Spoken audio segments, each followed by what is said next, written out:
Tasavvur qiling, sizni yoningizdagi sheringizni lab burchagi qiyshayib qoldi, ishlamasdan qoldi va tanasining yarmini ishlamasdan yoki ko'tara olmasdan yokida ushlab turgan finjonni tashlab yubordi. Bu insultning erta belgisi bo'lishi mumkin. Bugungi mavzumiz mana shu erta belgilarni tezda tanib olish va bemorlarga tezda yordam ko'rsatish, ularni qanday olib borish haqida sizlar bilan bugun gaplashamiz. Mening ismim Elyor, nevropatologman. Mana shu mavzu bo'yicha sizlar bilan baham ko'rishga harakat qilamiz.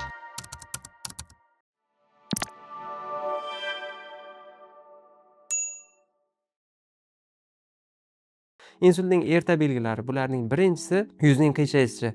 Ya'ni siz bemorni bunday qaragan paytingizda yoki gaplashib turgan paytingizda suhbat paytida uning lab burchagi qiyshayadi va bu qiyshaygan lab burchagi bilan birgalikda og'zingizni shiring desangiz qilib, u shirib bera olmaydi, ya'ni havo chiqib ketadi.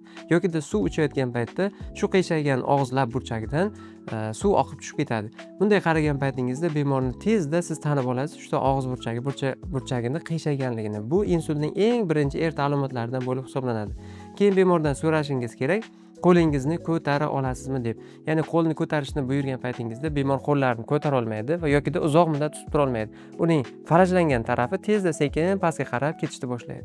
Bu insultning erta belgisi, ya'ni sizni qo'lini kuchsizlanganligini haqida ham ma'lumot berayotgan bo'ladi. Shunday testlardan yana bittasi bu oyog'ingizni ko'taring. Yokida siz bemorni yotqizib qo'yasiz, ikkala oyog'ingizni balandroq ko'taring desangiz, shunday ko'taradi. Qaysi taraf falajlangan bo'lsa, o'sha taraf pastga qarab og'ishni boshlaydi. Bu ham o'sha insultning erta belgisi hisoblanadi. Siz buni darhol payqab, tezda shifokorga aytadigan bo'lsangiz, tezda yordam ko'rsatiladi va bemorning hayot sifati yanada yaxshilanadi. Ya'ni zararlangan o'choqda albatta u yerda shish paydo bo'ladi. Bu shish kattalashgan sari haligi falajlangan qo'lni butunlay ishlamasdan qolishligini dori-darmon bilan biz chegaralab olib, uni yaxshi tarafga burishimiz mumkin bo'ladi. Keyingi belgilardan bittasi bu nutqning buzilishi. Ya'ni siz suhbatdoshingizga e'tibor qarasangiz, uni suhbatlarida, so'zlarida harflar tushib qolishi mumkin yokida g'ildirab gapirishi mumkin. Yokida siz gapirgan paytingizda sizni tushuna olmaydi. Ya'ni siz yaxshimisiz desangiz, sizga boshqacha familiyasini aytishi yokida sizni ismingizni aytib yuborishi mumkin. Ya'ni so'zlar chalkashib ketishi mumkin. Bu ham insultning erta belgisi hisoblanadi. Bunday paytda nima qilish kerak? Siz so'zlar chalkashishini his qilyapsizmi? Tezda 103 ga qo'ng'iroq qilishingiz kerak. Keyingi belgilardan bittasi bemor o'rnidan turgan paytda xona charxpalakda aylanib ketadi. Ya'ni shunaqangi aylanadiki, bemor o'zini tutib tura olmaydi, muvozanati buziladi. Ko'ngillaynish, qusish qo'shiladi. Bu ham insultlarning bitta turi hisoblanadi. Ya'ni sizda hech qanaqa falajliklar yo'q, yuzi qiyshaymagan, lekin boshda xona aylanish bilan birga kechyaptimi?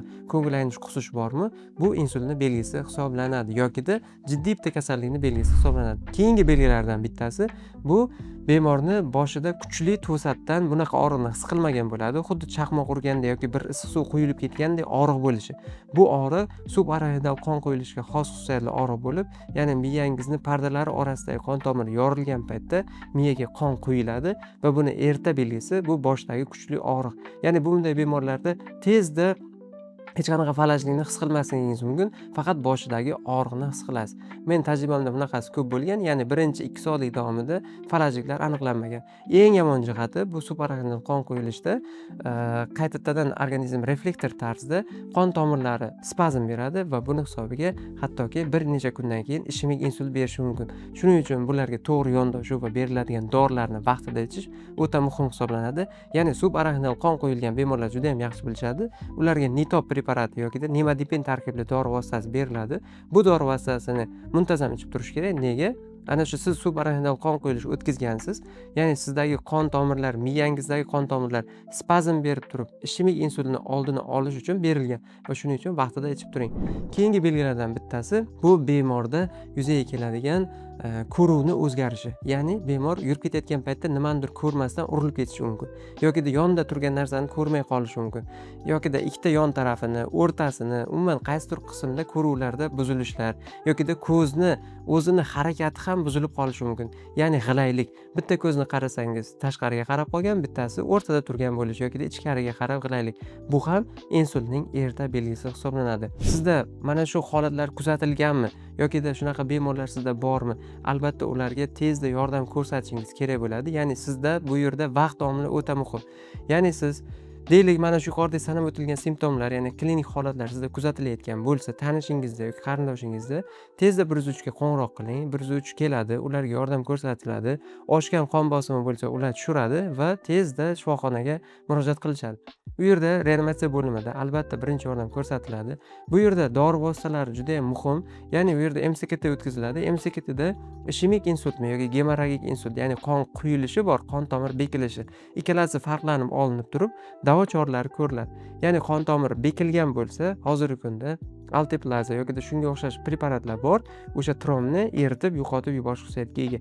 Mana shularni birinchi 4,5 soatda qilinsa, bemorda falajlikni oldini olinadi. Yoki gemorragik insultda ketishni to'xtatuvchi preparatlar qilinadi va bunda qon to'xtaydi va miyani ichiga ketiladigan qonni miqdori kamayganligi uchun u yerda shish kam bo'ladi, falajlik ham, keyinchalik nuqsonlar ham shunga yarasha kamayadi va bemorning hayot sifati yanada yaxshilanadi va keyingi davo choralari olib boriladi. Shuning uchun sizda insultning mana shunaqa belgilari kuzatilayotgan bo'lsa qarindoshlaringizda, bularni tezda 103 bilan birgalikda maslahatlashib shifoxonaga yetkazganingiz ma'qul. Agar mana shu simptomlar 5 daqiqa, 10 daqiqa bo'lib o'tib ketayotgan bo'lsa, sizda tranzitor ishemik ataka kuzatilyapti. Tranzitor ishemik ataka degani bu 1 sutka davomida insultning klinik belgilari paydo bo'lib, qaytib yo'qolib ketishi.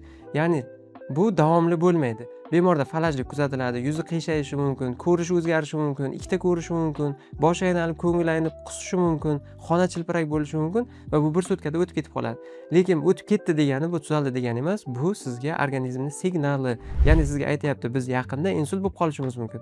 Tezda shifokorga murojaat qil deyotgan bo'ladi. Shuning uchun bunday bemorlarda agar kuzatilayotgan bo'lsa, sizda ham shunaqa holatlar kuzatilayotgan bo'lsa, albatta nevrolog shifokori bilan maslahatlashing va tezda davo choralarini ko'ring, chunki sizga insult xavf tug'dirib turgan bo'lishi mumkin.